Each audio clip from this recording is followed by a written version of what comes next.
ఒరేయ్ సాయి, నువ్వు నీతి లేని ఎదవరా నువ్వు.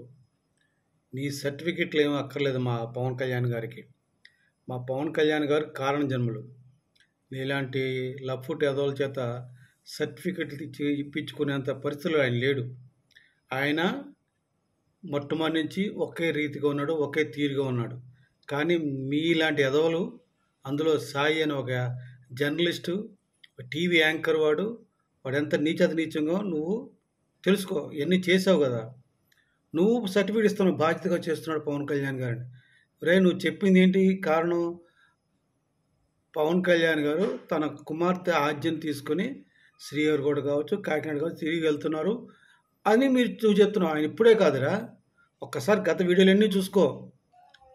ఆజ్య అకీర ఎప్పుడూ చిరంజీవి గారి ఇంట్లో ఏ పార్టీ ఉన్నా, అది దీపావళి కావచ్చు, సంక్రాంతి కావచ్చు, ఏ ఉత్సవం ఉన్నా కూడా వాళ్ళు వచ్చి పార్టిసిపేట్ చేసి వాళ్ళతో సమానంగా చూసుకునేవాళ్ళు. అట్లాగా పవన్ కళ్యాణ్ గారితో పాటు తన భార్య లెజినోవాతో పాటు వీళ్ళందరికీ ఆ దశముఖ ఆంజనేయ స్వామి గుడిలో పూజ చేసినప్పుడు కానీ, తర్వాత పడమట్లో ఆయన ఇంట్లో కానీ ఎక్కడ పడినా కూడా వాళ్ళు వస్తూనే ఉన్నారు. అకిరాన్ ఆజ్య వస్తున్నారు, తండ్రితో ఉన్నారు, వెళ్తున్నారు. వాళ్ళు అసలుకి ఏమాత్రం కూడా మేము తండ్రికి దూరంగా ఉన్నాను ఫీలింగ్ లేకుండా వాళ్ళు జీవిస్తున్నారు. వాళ్ళ అడుగులు అట్లా ఉన్నాయి. కానీ నువ్వేంటో కొత్తగా పవన్ కళ్యాణ్ గారు బాధ్యతగా చేస్తున్నాడట.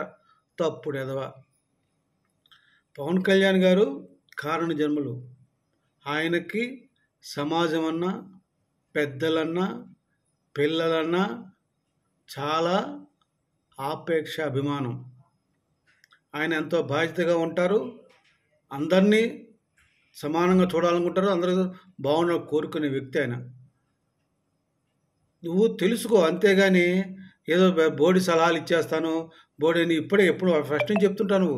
నువ్వు చెప్పిన తప్పని రుజువైంది కదా. నువ్వు ఎన్నో సలహాలు ఇచ్చావు పవన్ కళ్యాణ్ గారు, ఎన్నో వీడియోలు చేసావు. ఒకసారి రిపీట్ చేసి చూసుకో ఎదవా.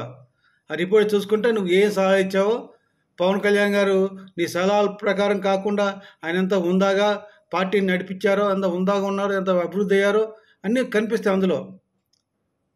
ఒక్కటి నువ్వు తప్పుడు ఆలోచన మానేసుకొని పవన్ కళ్యాణ్ గారి గురించి వీడియోలు చేయడం మానేస్తే నీకు మంచిది, సమాజానికి మంచిదని చెప్తున్నాను.